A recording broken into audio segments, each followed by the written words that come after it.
I found out my boyfriend of 5 years was engaged to another woman, and she thought I was the side piece. I wish I could say I saw it coming, that there were red flags I ignored, but the truth is, I didn't see a damn thing until the lie collapsed on top of itself. My name's Emily, 29 Fahrenheit. I met Jake, 31 million, when I was 24 and he was 26. We matched on a dating app and hit it off immediately. He was charming, smart, had a sarcastic edge that made me laugh, and a stability I found comforting. He worked in tech sales, traveled occasionally, but mostly lived about 30 minutes away from me in a neighboring city. The distance didn't matter. We saw each other nearly every weekend, and he'd stay over at my place for days at a time. Our relationship wasn't flashy, but it felt solid. We took trips together, spent holidays with each other's families, and talked about moving in. 5 years. That's longer than most marriages these days. I thought I knew him. Turns out, I knew half of him. It all started with something so ordinary, it almost felt like a cliché. Jake left his Apple Watch at my place. It wasn't uncommon. He'd forget things all the time. Chargers, socks, the occasional hoodie. But that watch, that one mistake, was the key that blew his entire double life wide open. He had flown out the morning before for a supposed sales conference in Denver. Nothing suspicious there. Jake's job in tech sales often had him traveling to conferences or client sites. I even drove him to the airport. That afternoon, I was cleaning up the apartment when his watch started buzzing. It lit up with a message from someone named Sophie. My stomach flipped, but I told myself not to jump to conclusions. Probably a cousin, maybe a sister. But the heart emoji lingered in my mind. Curiosity got the better of me. I tapped the screen. The message preview said, "Can't wait to pick up our wedding bands tomorrow, love you baby." I blinked, read it again. Nope, that's what it said. I unlocked the watch. He never changed the code, same 4 digits he used for everything. I opened their full conversation. And it wasn't just one message, it was a whole relationship. Dozens of texts, all affectionate. Screenshots of Pinterest boards labeled wedding inspo. A saved photo of the two of them at some fancy restaurant, her showing off a ring. I opened the timestamp, 3 weeks ago.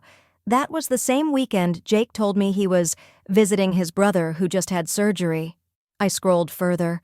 Voice memos, nicknames, him telling her he couldn't wait to start their lives together, him calling her his soulmate. I was physically shaking at this point. My hands went cold. I felt like I had stepped outside of my body and was watching it happen to someone else. 5 years. 5 years of birthdays, Christmases, weekend trips, I love yous. And this man was planning a wedding with someone else? Number I needed more proof. I wasn't going to lose my mind based on a few sweet texts, so I went looking. I opened Jake's iCloud on my laptop. He had logged in once to show me something months ago and never signed out. His iMessages were synced, and there she was, Sophie. Her messages went back at least 2 years. Photos of their trips together, candid couple selfies, and worse, messages that lined up exactly with the lies he told me. If he said he was in Chicago for work, there were photos of him and Sophie at a vineyard in California. If he said he had a sales dinner, there were dinner dates with Sophie on those same nights. I pulled up her Instagram. It was public. Her bio read, "Future Mrs. K, Jake's last name." They were engaged. She had pictures of the proposal, a beach sunset, him on one knee, the ring, the tears, the whole storybook scene. The caption read, "Still can't believe I get to marry my best friend." 3.2.25. That was barely 90 days ago. Jake had spent that weekend with me, telling me he was helping a friend move. And I believed him. I sat on the couch, staring at the screen. Everything in me screaming that this couldn't be real, that it was a prank or some mistake. But the proof was undeniable. And the more I found, the deeper the betrayal felt. That was the moment it all cracked. It wasn't just cheating. He had a whole other life. A fiancé, a wedding date, a woman who loved him just as deeply and believed he belonged to her just as I had. Only one of us was right, and I was about to find out which one. I wish I could say I reacted with instant rage, that I screamed, cried, threw his things out the window like something out of a bad rom-com. But I didn't. I went numb. My body was reacting, but my mind felt like it was moving underwater. Slow, detached, eerily calm. Like part of me had been expecting something, anything to explain why things had always felt just slightly off. I didn't sleep that night. I sat in silence, scrolling through messages, piecing together timelines, comparing dates. I made a digital folder of screenshots, everything from texts to photos of him kissing Sophie to copies of their engagement announcement. I wanted to have it all in one place, not for revenge, for clarity, proof that I hadn't lost my mind. The next morning, I made a decision. I wasn't going to confront Jake first. I was going to talk to Sophie. I typed and retyped the message about a dozen times. Finally, I sent, "Hi, Sophie. I know this is completely out of the blue, but I think we need to talk about Jake. I'm not trying to stir up drama or cause pain, but I've been in a relationship with him for the last 5 years. I just found out about you. I think you deserve to know the truth." She read it within minutes. Her reply came fast. "This better be a joke. Jake is my fiancé." I took a breath and sent her everything. Screenshots, photos, my own Instagram posts that matched his lies, receipts. Radio silence for an hour. Then my phone rang. It was her. I hesitated for a second, then answered. "Emily?" Her voice was quiet, tight, like she was trying to hold herself together. "Yeah, this is me." "I don't understand," she said. "He told me you were some ex. Someone who wouldn't leave him alone, that you were stalking him." I laughed. Not because it was funny, because it was so absurd, I didn't know what else to do. "Stalking him?" "He spent last weekend at my apartment. We've been together 5 years. He's talked about moving in. He told me he wanted to propose by the end of the year." She was silent for a long time. Then, "He proposed to me 3 months ago. In front of my parents. I have a ring." "I believe you," I said quietly. "You're not the one lying here." The rest of that conversation was surreal. We swapped timelines, dates, events, confirming how his lies crisscrossed both our lives like a spider web. Everything was overlapping. Everything was fabricated. She wasn't angry at me. She was horrified, just like I was. We weren't rivals. We were victims of the same elaborate con. "He has 2 toothbrushes," she whispered at one point. 2 colognes. I thought it was weird, but I never imagined. I understood, because I never imagined it either. After we hung up, I finally confronted Jake. He texted me first. "Hey babe, flight landed early. Wanna come pick me up?" I replied, "I know about Sophie." There was a long pause. Then he called me. I didn't let him speak. "Don't bother trying to explain. I've already talked to her. We know everything." He tried anyway. "Emily, listen, it's not what you think. I was going to tell you—" "Stop. You weren't going to tell me anything. You were going to marry her. You proposed to her while still sleeping in my bed. You lied so well I didn't even question it." Silence. Then I ended the call. I didn't scream. I didn't cry. I blocked his number. Then I blocked him on every social platform, deleted every photo, every message, everything, like he never existed, because whatever version of him I loved, he never actually did. After I blocked Jake, there was silence for about 2 days. Then, predictably, he tried to crawl back. He called from a different number.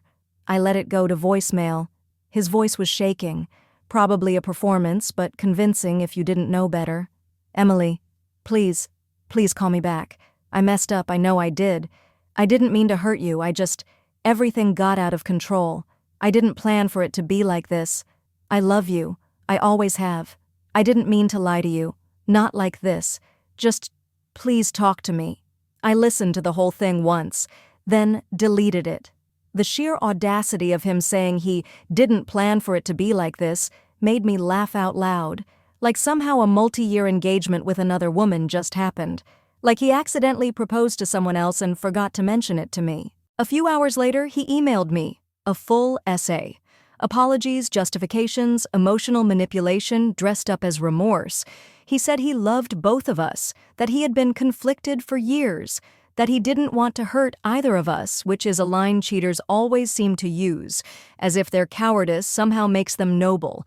He wrote, I thought I could keep both worlds separate. I didn't mean for anyone to get hurt. That was the last line I needed to read. I archived the email. No response. He didn't deserve closure. He deserved silence. Sophie, meanwhile, didn't stay silent. She messaged me again 2 days after we talked just to say thank you. Her tone had shifted. She was angry now, grieving still, but sharp, focused. She told me she'd confronted Jake in person, that he cried and begged and tried to spin the whole thing, claimed I was emotionally unstable, and that she was the only one he loved. Classic tactic. Turn one woman against the other, hope we'd tear each other down while he played the victim. But Sophie wasn't stupid. I looked him in the face, she wrote, and I realized I don't even know this man. She ended the engagement, called off the wedding, gave the ring back, blocked him, told her family everything. Apparently Jake's own parents were shocked. His sister reached out to Sophie to apologize on behalf of the family. Turns out they didn't know about me either. Or maybe they knew something was off but chose not to dig too deep. As for our mutual friends, well, that was a show of its own. Some of them were stunned. A few said they always had a weird feeling about Jake, but never imagined it was this bad. One friend even remembered meeting Sophie once at a bar a year ago. Jake had introduced her as a co-worker visiting from out of town. He was smooth, I'll give him that. Cold-blooded but smooth. The split was clean. I didn't do any big public announcement or try to expose him online. No Instagram post, no cryptic tweets. I just vanished from his life the same way he tried to erase the truth from mine. I changed my number, moved to a new apartment a few weeks later, and started therapy. I didn't want to spend another second trying to understand why he did it. That wasn't my job. It never was. Jake? Last I heard, he moved to another city, started a new job, probably trying to reinvent himself again. Let him. He'll never outrun the truth. Not really. You can change cities, change names, delete emails, but you don't stop being the kind of person who can look two people in the eyes and tell the same lie with a straight face. Eventually, someone else will find the Apple Watch. And when they do, I hope they do what I did. Walk away? It's been 9 months since I found out. Sometimes I still catch myself replaying scenes in my head, like a mental autopsy of the relationship. Not because I miss him, but because I still can't believe how easily someone can live a lie. 5 years of shared routines, holiday traditions, inside jokes, even long-term plans, and none of it meant anything to him. He was just good at pretending. I don't date much these days, not because I'm afraid, but because I've been learning how to enjoy solitude again.